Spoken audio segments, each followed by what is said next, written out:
Hey guys, welcome back to the channel. So ఇవాళ వీడియోలో మనం డిస్కస్ చేసే టాపిక్ వచ్చేసి getters and setters. So one of the very important topic. So చాలా క్లియర్గా వినండి, కేర్ఫుల్గా వినండి. చాలామంది ఈ టాపిక్ దగ్గర చాలా కన్ఫ్యూజ్ అవుతుంటారు. సో ప్లీజ్ కొంచెం అటెన్షన్తో చూడండి, చాలా ఈజీగా అర్థమవుతుంది. ఓకే, సో ఇక్కడ నేను ఏం చేస్తాను, ఒక క్లాస్ క్రియేట్ చేస్తాను. క్లాస్ నేమ్ ఏంటి? ఎస్ఆర్కే. సో ఇందులో మనకి ఇనిషియలైజేషన్ కావాలి కాబట్టి, అంటే ఇనిషియలైజేషన్ దీన్ని ఏమంటారు, దీన్ని కన్స్ట్రక్టర్ అంటాం. ఇనిట్ అండర్స్కోర్ దీనికి సెల్ఫ్. ఓకే, ఇందులో నేను ఏం చేస్తాం, self dot number equal to number అంటున్నాను, ఎందుకంటే దీనికి నేను ఒక నెంబర్ పాస్ చేద్దాం అనుకుంటున్నాను. అండ్ బై ద వే, క్లాస్లో మీరు ఏ ఫంక్షన్ క్రియేట్ చేసినా సెల్ఫ్ అనే కీవర్డ్ చాలా కామన్గా ఉంటుంది. సో ఎప్పుడన్నా మీరు ఫంక్షన్ క్రియేట్ చేస్తుంటే ఖచ్చితంగా సెల్ఫ్ అనేది కీవర్డ్ పాస్ చేయండి. ఓకే, సో ఇక్కడ నేను ఏం చేస్తున్నా, డెఫ్ షో ఆఫ్ అన్నాను. సెల్ఫ్ ఈ ఫంక్షన్ ఏం చేస్తుంది అంటే ఆ నెంబర్ని డిస్ప్లే చేస్తుంది మనకి. ప్రింట్ ఆఫ్, ఇక్కడ ఎఫ్ స్ట్రింగ్ వాడదాం, number is self dot number అన్నా. సో ఫస్ట్ ఏం చేద్దాం, లేకపోతే ఎస్ఆర్కే 15 అన్నాను. And A dot show off అన్నా. బేసిక్గా ఇవన్నీ మీకు ఆల్రెడీ తెలుసు, బట్ ఇంకా ఈ కాన్సెప్ట్ మీకు తెలియాలంటే ముందు ఇవి కూడా క్లియర్గా ఉండాలి కాబట్టి మళ్ళీ చెప్తాను. ఇక్కడ చూడండి, నెంబర్ ఇస్ 15. ఇక్కడ ఏం చేసాం, క్లాస్ క్రియేట్ చేశాను, ఇనిషియలైజ్ అయింది, దానికి ఒక నెంబర్ పాస్ చేసాం కాబట్టి నెంబర్ సెల్ఫ్ డాట్ నెంబర్లో స్టోర్ అయింది. సో ఇప్పుడు నేను ఇక్కడ దీనికి ఒక గెటర్ రాద్దాం అనుకుంటున్నా. అసలు గెటర్ అంటే ఏంటి ఐడియా ఉందా? గెటర్ అంటే వాల్యూ తెచ్చుకుని చూపించడం, సెటర్ అంటే వాల్యూని సెట్ చేయడం, ఇంతే బేసిక్ థింగ్. కాకపోతే రాయడం మాత్రం చాలా డిఫరెంట్గా ఉంటుంది, అందుకని కన్ఫ్యూజ్ అవుతారని చెప్పా. సో ఇప్పుడు ఏం చేద్దామంటే లైక్ ఒక ఫంక్షన్ రాస్తున్నా, ఈ నెంబర్కి +10 చేయాలి ఇందులో. For example +10 of self number plus equal to 10. Okay, ఇక్కడ ఏం చేస్తానంటే దీన్ని ఒక డెకరేటర్ వాడుతాను, ప్రాపర్టీ. చూసారా, కలర్ మారిపోయింది.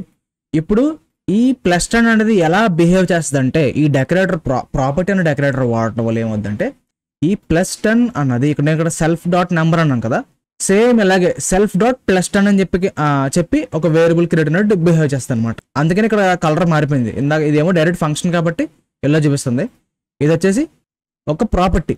ఇప్పుడు ఈ క్లాస్లో నెంబర్ అనేది ఒక ప్రాపర్టీ, సేమ్ అలాగే +10 అనేది ఒక ప్రాపర్టీ. కానీ ఇది మనం క్రియేట్ చేసాం, ఇది వచ్చేసి మనం ఒక ఫంక్షన్ని పెడుతున్నాం. ఇలాగే ఎందుకు పెడుతున్నాం, ఏంటివన్నీ ఒక్క నిమిషం అయితే మీకు అంత క్లారిటీ వచ్చేస్తుంది. సో ఇక్కడ నేను ఏం చేస్తానంటే చూడు, ఇక్కడ ఏ డాట్ షో ఆఫ్ అన్నాను, ఏ డాట్ చూసారా +10 ప్రింట్ చేద్దాం, ఏ డాట్ +10. ఇక్కడ మనకి దొబ్బులాడుతుంది. సో ఇక్కడ ఏం చేద్దాం అంటే, ఇక్కడ ఏం చేస్తున్నాం, +10 అనగానే రిటర్న్ ఏమవుతుంది, సెల్ఫ్ డాట్ నెంబర్ +10 అవుతుంది కదా. సో ఇప్పుడు చూడు, రన్ చేస్తున్నాను, ఏమొచ్చింది, 25 వచ్చింది. ఓకే, ఇప్పుడు నేను ఈ నెంబర్ని మార్చాను అనుకో, అంటే లైక్ ఇంకో 20 అన్నా, ఏమైంది, నెంబర్ 20 అయింది, ఆన్సర్ 10 కలిసింది కాబట్టి 30 అయింది. ఓకే, బాగానే ఉంది. ఇప్పుడు ఏం చేద్దామంటే ఏ డాట్ +10 ఈక్వల్ టు అప్డేట్ చేద్దాం అనుకున్నా, ఎందుకంటే ఇప్పుడు ఇది ఎలా అవుతుందో చెప్తాను చూడు. సెల్ఫ్ డాట్ +10 ఈక్వల్ టు ఇలా బిహేవ్ చేస్తుంది గైస్. ఓకే, ఇక్కడ నెంబర్ పాస్ చేసిన నెంబర్ ఎలా సెట్ అవుతుందో, ఇక్కడ ప్రాపర్టీ అనే కీవర్డ్ వాడినప్పుడు ఈ ఫంక్షన్ ఏం చేస్తుందంటే ఇలా బిహేవ్ చేస్తుంది, ఒక ప్రాపర్టీ కింద. సేమ్ ఇక్కడ నెంబర్ ఎలా ఉందో సేమ్ అలాగే బిహేవ్ చేస్తుంది, ఇది వాడడం వల్ల. ఓకే, ఇది క్లారిటీగా గుర్తుపెట్టుకోండి. సో ఇప్పుడు నేను నెంబర్ అప్డేట్ చేయాలంటే డైరెక్ట్ ఇక్కడ ఏం చేశాను, ఎస్ఆర్కే 20 అన్న పాస్ చేశాను, అప్డేట్ అయిపోయింది. ఇప్పుడు నేను సేమ్ అలాగే +10 అంటే అప్డేట్ అయిపోద్దా, ఇప్పుడు ఇది ఫంక్షనే కదా. సో ఈ ఫంక్షన్ కదా నేను పాస్ చేసేది, +10 ఈక్వల్ టు 20 అన్న, అప్డేట్ అయిపోద్దా. ఏమొచ్చిందో చూడు, A dot +10 equal to 20, attribute error, cannot set attribute +10. ఎందుకంటే అది యాక్సెస్ అవ్వదు అనమాట, యాక్సెస్ చేయలేదు. మరి ఇప్పుడు దీన్ని ఎలా యాక్సెస్ చేయాలి, ఎలా అప్డేట్ చేయాలి చెప్తా చూడు. ఇప్పుడు ఇది రాసాం కదా మనం, దీన్ని గెటర్ అంటాం. దీని పని ఏంటంటే డేటా తెచ్చుకొని చూపిస్తుంది అంతే, డేటా అప్డేట్ చేయలేదు, చేసుకోలేదు కూడా. దీన్ని సెట్ చేయాలంటే ఏం చేయాలి తెలుసా, మళ్ళీ ఇంకొక ప్రాపర్టీ అంటే ఇంకొక ఫంక్షన్ రాయాలి. దానికి ఏంటంటే మనం చెప్తా చూడు, ఇక్కడ దీన్ని ఎలా రాయాలంటే డెఫ్ +10 of self comma new number, self dot number equal to new number అన్నాం. ఇలా రాస్తే సరిపోద్దా, లేదు, దీనికి కూడా మనం డెకరేటర్ రాయాలి. ఈసారి ఏం చేయాలంటే +10 డాట్ సెటర్. చెప్పానా, చాలా కన్ఫ్యూజ్ అవుతారని. ఏం లేదు గైస్, చాలా ఈజీ, ఎక్కువ కన్ఫ్యూజ్ అవ్వకండి, మీకు చాలా ఈజీ. ఎందుకంటే ఇవన్నీ విన్నారు కాబట్టి, డెకరేటర్స్ అంటే ఎలా వాడతారో విన్నారు కాబట్టి చాలా ఈజీ. ఓకే, సరే ఇప్పుడు ఇది అర్థమైంది కదా, ఈ ఫంక్షన్ ఎలా బిహేవ్ చేస్తుంది, ఒక ప్రాపర్టీ ఎలా బిహేవ్ చేస్తుంది. ఈ పాయింట్ వరకు క్లియర్ కదా. ఇందులో ఏం చేస్తుంది, జస్ట్ ప్రింట్ చేస్తున్నాం వాల్యూని. సో ఇప్పుడు నేను దీన్నే వాడుకోను, అంటే ఇంకా ఇలా +10 వాడుకుని అప్డేట్ చేయాలనుకో, ఈ ఫంక్షన్ మళ్ళీ రాసి, ఓకే, ఈ ఫంక్షన్ మళ్ళీ రాసి ఇక్కడ ఇక్కడ ఏం చేసాం, ప్రాపర్టీ అంటే ఇలా బిహేవ్ చేయమని చెప్తున్నాం.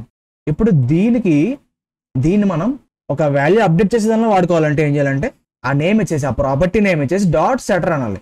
ఇప్పుడు ఇది వాల్యూ సెట్ చేస్తుంది, ఇది వాల్యూ గెట్ చేస్తుంది అనమాట. ఇది గెటర్ అండ్ సెటర్. సింపుల్గా ప్రాపర్టీ నేమ్ ఇదనే కాదు, మీరు వేరే ఫంక్షన్ రాస్తారు అనుకో, సేమ్ అదే రాసేసి డాట్ సెటర్ అనాలి. ఓకేనా, చాలా ఈజీ. డాట్ సెటర్ అంటే ఏం చేస్తుంది అంటే అప్పుడు ఇంకో ఇది వర్క్ అవుతుంది. ఏ డాట్ ప్లస్ 10 = 20 అని అనుకో, ఏం చేసుకుంటుంది, ఇంకో ఇది కాల్ అయ్యి ముందు ఈ నెంబర్ని సెట్ చేసి తర్వాత ఇది రిటర్న్ చేస్తాను అనమాట. Okay, print of A dot plus 10. ఇప్పుడు చూడు ఏం చేద్దాం, ఇంకోటి కూడా ప్రింట్ చేద్దాం. ఏ డాట్ అసలు వాల్యూ ఎంత ఉంది, తర్వాత ఎంత అప్డేట్ అయింది. ఫస్ట్ ఇంక ఇది చేద్దాం. ఇలా ఫస్ట్ ఏం చేస్తున్నాను చూడు, ఎస్ఆర్కే నేను 20 పాస్ చేశాను కదా, సో 20 ప్రింట్ అవుతుంది. ఎందుకంటే అంటే నేను షో ఆఫ్ అన్నాను కాబట్టి 20 ప్రింట్ అవుతుంది. తర్వాత ఏ డాట్ ప్లస్ 10 అన్నాను, ప్లస్ 10లో ఏం చేద్దాం, 30కి అప్డేట్ చేద్దాం. ఓకే, తర్వాత ఏం చేస్తున్నాను, దీన్ని ప్రింట్ చేస్తున్నాను. ఇప్పుడు ఏమవుద్ది, 30 + 10 40 అవ్వాలి. 40 తర్వాత షో అవుతుంది అనమాట. లేకపోతే దీన్ని ఏం చేద్దాం, చిన్న కామెంట్ రాద్దాం. ఓకే, ఇప్పుడు ఏమవుద్ది, ఫస్ట్ మన నెంబర్ ఇచ్చింది పాస్ చేసింది చూపిస్తుంది, తర్వాత ప్రింట్ చేస్తుంది. ఇది రన్ అయ్యి ప్రింట్ చేస్తుంది, అప్డేట్ చేస్తాం తర్వాత వాల్యూని, తర్వాత అప్డేట్ అయిపోయిన వాల్యూ ప్రింట్ చేస్తుంది, మళ్ళీ చూపిస్తుంది అనమాట. అది లాస్ట్ అది అవసరం లేదు అనుకుంటున్నాను, బట్ యా తీసేసా. ఇప్పుడు రన్ చేద్దాం. చూడండి, ఫస్ట్ నెంబర్ 20, కొనేషన్. ఓకే, ఇక్కడ చూడండి 20 30 40 వచ్చింది. ఎందుకు వచ్చింది చూపిస్తా చూడు. ఫస్ట్ ఎస్ఆర్కే 20 షో అన్నాను, ఇంకో నెంబర్ ఇస్ 20 వచ్చింది. ఇది వచ్చిందా, ఇది ప్రింట్ అయిపోయిందిగా. ఓకే, తర్వాత ఏం చేసాం, బిఫోర్ అన్నాం కాబట్టి ఇక్కడ రన్ చేసా. ఫస్ట్ ఇప్పుడు ఆల్రెడీ ఎంత ఉంది, నెంబర్ వాల్యూ ఎంత ఉంది, నెంబర్ ఇస్ 20 వచ్చింది కదా. ఇక్కడ ఎందులో ఏం చేసాం, ప్లస్ 10లో నెంబర్ ప్లస్ 10 ప్రింట్ చేయమన్నాం, సో 30 వచ్చింది. ఓకే, ఇది క్లారిటీగా ఉంది కదా. తర్వాత వెంటనే ఏం చేసాం, ఇక్కడ బిఫోర్ అయిపోయిన తర్వాత ఇది ప్రింట్ అయిపోయిన తర్వాత ఏం చేసాం, ఏ డాట్ ప్లస్ 10 అన్నా, ఇక్కడ సెటర్ కాల్ అయింది. నెంబర్ ఇప్పుడు ఎంత అయింది, నెంబర్ 30కి అప్డేట్ అయిపోయింది. ఓకే, నెంబర్ 30కి అప్డేట్ అయిపోయింది. అప్డేట్ అయిపోయిన తర్వాత ఏం చేసాం, మళ్ళీ ఏ డాట్ ప్లస్ 10 అన్నాం. అప్డేట్ అయిపోయిన తర్వాత ఏం చేసాం, ఏ డాట్ ప్లస్ 10 అన్నాం. ఇప్పుడు నెంబర్ ఎంత ఉంది, ఇక్కడ వాల్యూ, ఇక్కడ అప్డేట్ అయిన నెంబర్ ఎంత 30. మనం ఇక్కడ ప్లస్ 10లో ఏం రిటర్న్ చేస్తున్నాం, ఆ 30కి ఇంకో 10 యాడ్ చేసి రిటర్న్ చేస్తున్నాం. సో ఇక్కడ ఆఫ్టర్ వచ్చేసి 40 వచ్చింది. ఓకే, సో గైస్ ఇది వచ్చేసి ఈ ఎగ్జాంపుల్ దేనికంటే ఎన్క్యాప్సులేషన్ అనమాట. ఇక్కడ ఈ ప్రాపర్టీ ఇది ఒక ఫంక్షన్, కాకపోతే మనం దాన్ని ప్రాపర్టీ కింద కన్వర్ట్ చేసేసి అందులో ఒక వేరియబుల్ కింద ట్రీట్ చేసి మనం సెటర్ గెటర్ కింద అంటే లైక్ వాడుకుంటున్నాం అనమాట. ఇవి రెండు అందుకే వాడతారు, డేటా ఎన్క్యాప్సులేషన్ కోసం వాడతారు అనమాట. ఇక్కడ చూడండి మ్యాటర్ కూడా రాశాను కొంచెం. Getters are convenient way to access values of an objects properties while keeping internal representation of the property hidden. బేసిక్గా ఇక్కడ ఏం చేస్తున్నాం, ఇది ఒక ఫంక్షన్ మనకు తెలుసు, కానీ ఈ ప్రోగ్రామ్ వాడికినోడు తెలియదు కదా, వాడికినోడికి తెలియదు కదా ఇది ఎలా వర్క్ అవుతుంది అనేసి. బేసిక్గా చెప్పాలంటే సేమ్ ఏటీఎం మిషన్ లాగే, లోపల ఏం జరుగుతుందో తెలియదు కానీ మనకైతే పని అవుతుంది అంతేగా. మనం ఏం చేస్తాం, సింపుల్గా ఒక ఫంక్షన్ని ప్రాపర్టీ కింద కన్వర్ట్ చేసి దాన్ని ఒక సెటర్ గెటర్ కింద వాడుకుంటున్నాం అనమాట. ఓకే, దీన్ని యూస్ చేసి ఆ నెంబర్కి +10 యాడ్ చేసి ప్రింట్ చేస్తున్నాం. అండ్ ఆల్సో దీన్నే యూస్ చేసి డాట్ సెటర్ అని చెప్పేసి వాల్యూని కూడా అప్డేట్ చేస్తున్నాం. కానీ ఇవి యాక్చువల్ ప్రాపర్టీస్ కాదు. యాక్చువల్ ప్రాపర్టీ ఏంటి, నెంబర్ ఒకటే. ఈ ఫంక్షన్స్ ని మనం ప్రాపర్టీ కింద ట్రీట్ చేయమని చెప్పి ఇక్కడ డెకరేటర్స్ వాడాం. గెటర్ సెట్ చేయాలంటే @ప్రాపర్టీ అని ఇవ్వాలి. సెటర్ కావాలంటే ఏం చేయాలి, ఆ ప్రాపర్టీగా సెట్ చేసాం కదా ఆ నేమ్, అదే ఆ నేమ్ డాట్ సెటర్ ఇవ్వాలన్నమాట. అప్పుడు అది సెటర్ అవుతుంది. ఓకే, బేసిక్గా ఇది సెట్ చేయడానికి, ఇది గెట్ చేసుకోవడానికి వాల్యూస్ అంతే. వీటిని ఒక ప్రాపర్టీ కింద ట్రీట్ చేస్తుంది. ఇది ఒక ఫంక్షన్ అయినా సరే ప్రాపర్టీ కింద ట్రీట్ చేస్తుంది.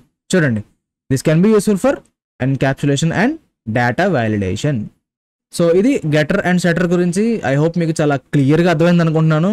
అయినో కొంచెం కన్ఫ్యూజింగ్ ఉంటుంది, ఒక్కసారి మళ్ళీ చూడండి వీడియో, 2 సార్లు చూస్తే అర్థమైపోద్ది. ఇంకొకసారి చూడండి గైజ్, ఈ క్లాసెస్ అండ్ ఆబ్జెక్ట్స్ అనేవి చాలా కన్ఫ్యూజింగ్ గా ఉంటాయి. సో ప్లీజ్ మీకు అర్థం కాకపోతే 1-2 సార్లు ఒకసారి మళ్ళీ చూడండి, అప్పుడు మీకే క్లారిటీ వచ్చేస్తుంది అనమాట ఫుల్ గా. ఓ ఇది ఇంతేగా, మన బ్రో బాగానే చెప్పాడు అని మీరు అనుకుంటారు. సో అయినా అర్థం కాకపోతే కింద కామెంట్ చేయండి. అండ్ ఆల్సో మీకు ఎక్కడన్నా అంటే ఏ టాపిక్ అన్నా క్లియర్ గా లేదు అంటే గనక కింద డిస్క్రిప్షన్ లో, ప్రతి వీడియోకి కింద డిస్క్రిప్షన్ లో ఒక లింక్ అయితే ఉంటుంది చదువుకోవడానికి. ఓకే, గీక్స్ ఫర్ గీక్ కానీ AA3 స్కూల్స్ కానీ లింక్ ఉంటుంది. సో ఆ లింక్ క్లిక్ చేసి మీరు చదువుకోవచ్చు కూడా, అక్కడ ఇంకా ఎగ్జాంపుల్స్ ఎక్కువ ఉంటాయి. సో నేను ఏంటంటే మీకు ఫాస్ట్ గా అర్థం కావడానికి సింపుల్ ఎగ్జాంపుల్స్ చెప్తుంటాను. సో ఒకసారి అది చదవండి. అయినా అర్థం కాకపోతే కింద కామెంట్ చేయండి, అయితే ఖచ్చితంగా రెస్పాండ్ అయితే అవుతాను. మీకు అర్థం వరకు నేను ఎక్స్ప్లెయిన్ చేయడానికి ట్రై చేస్తాను. ఓకే, సో ఇది మరి వీడియో నచ్చకపోతే లైక్ ప్రెస్ చేయండి అండ్ సబ్స్క్రైబ్ మన ఛానల్ కి. సో మళ్ళీ నెక్స్ట్ వీడియో ముందు ఉంటా. Till then take care, bye bye.